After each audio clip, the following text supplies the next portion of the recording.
மகரம் மகராசிக்காரர்களுக்கு இப்போது 5ஆம் இடத்திலிருந்து வந்த குரு 6ஆம் இடத்திற்கு போகிறார். ஆயினும் உங்களுக்கு ஒரு மிகப்பெரிய நல்ல தூண் மாதிரி இந்த சனிப்பெயர்ச்சி 3ஆம் இடத்திலேயே வலிமையாக இருக்கிறது. 6ஆம் இடத்தில் இருக்கக்கூடிய குரு என்ன பண்ணுவார்னா, வெளிநாடு வெளிமாநிலம் போன்ற பயணங்களை கொடுக்கக்கூடிய அமைப்பு. 6ல் இருக்கக்கூடிய குரு 10 பார்ப்பார். இந்த 10ஆம் இடத்தை பார்ப்பது என்பது மிகப்பெரிய யோக அமைப்பு.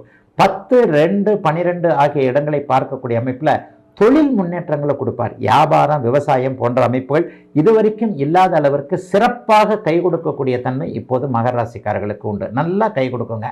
கடந்த காலங்களில் 7.5 சனியில் பெரிய தோல்விகள், பெரிய நஷ்டங்கள், பெரிய இழப்புகள், பணம் போச்சு, அது போச்சு, 10 லட்சம் போச்சு, 10 கோடி போச்சு, இந்த மாதிரியான அளவில் மிகப்பெரிய நட்டத்தை சந்தித்து கொண்டிருந்தவர்களுக்கு 10ஆம் பாவகத்தை குரு பார்ப்பதால் தொழில் முன்னேற்றங்கள் ஏற்படும்.